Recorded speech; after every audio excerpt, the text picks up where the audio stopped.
The August CPI print coming in at 8.3% year over year versus 8.1% expected. And of course, the cost of goods continues to rise. Inflation means it's eating into workers' wages.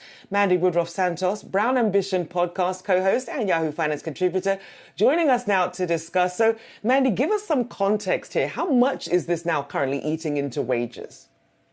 Well, listen, it's no question that inflation has not just started to eat into wages. It has been months now of workers feeling like their paychecks are simply not going farther that as far as they should. I mean, you're struggling for everything from, I know that gas prices are a little bit down, but still at the grocery store, you're still feeling it. So for workers, I completely understand why they would feel frustrated that companies do not seem to have gotten the memo and caught up quite yet. Even though we are seeing record wage increases despite these challenges, workers are still kind of feeling like, where's that raise at, y'all? And that's why we're seeing phenomenons like this whole quiet quitting thing start to take off. And that's what I'm here to hopefully talk to you guys about. Yeah, Mandi, let's talk about the quiet quitting trend, because I had never heard of it. The term quiet quitting, I know exactly what it means. To me, it means that people are slacking off in the workforce. But you're pointing out that there's some dangers to this. What are they?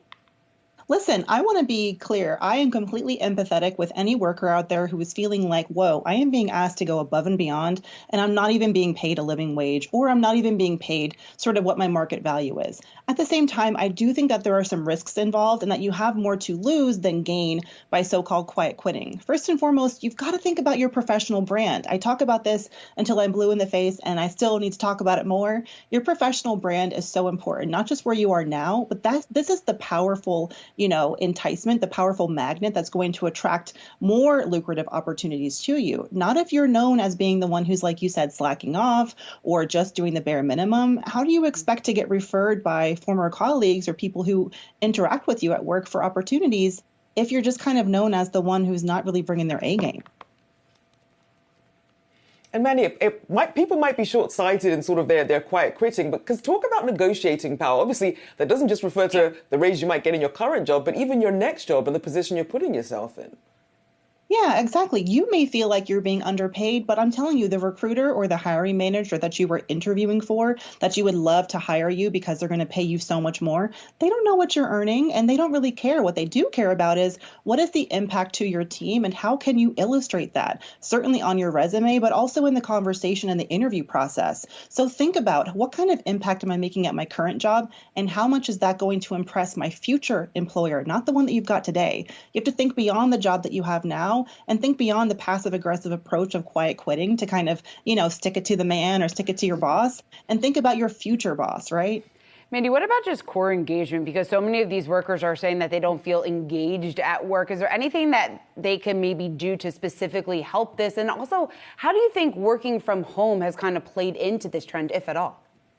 Yeah, my heart really goes out to younger workers, especially because this is the time when you are so energetic and you so need to make those human connections with your colleagues. And hey, I'm a mom now. I'm further along in my career. I love working from home because it fits my life, but I'm not there to be shoulder to shoulder with the younger recruits coming in. So I get why maybe they're feeling less engaged. That being said, I don't want this whole quiet quitting phenomenon to give leadership or companies, organizations sort of a cop out where they can say, oh, it's not us. This is just like a Gen Z problem. They're all just sort of dealing with, lower standards of what they're going to bring to the table. No. We need to really catch up as employers and senior leadership and recognize we need to bring people into offices, even if it's not full time. Try to find new virtual ways to engage with them if we can, create new budgets to engage with people who are working remotely. Because at the end of the day, that's who the onus is on to create an engaging work environment, not your lowest paid youngest workers.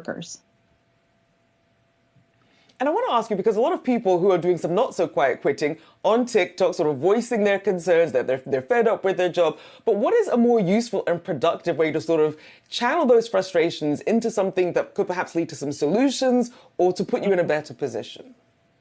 I know back in the day, we would just go to happy hour, have a drink, and kind of hash things out. Now we have only the internet to go to, right? Which is really unfortunate because not only is that potentially detrimental to your future career opportunities, it's very easy, and recruiters know exactly how to look you up on the internet and see what you have said about past employers. It may seem like a smart move today, but think about yourself 5, 10 years down the line before you make something like that super public. Also, don't miss an opportunity to grow as a human being and a professional. If you've got an issue, do the right thing, bring it to your manager, bring it to HR, and try to have, a professional debate or conversation about it. Then give them an opportunity to make things right. If they don't, then no one's going to blame you for finding a new opportunity elsewhere. But you have learned a great skill set that will make you a better professional and a better leader potentially on your own further along in your career.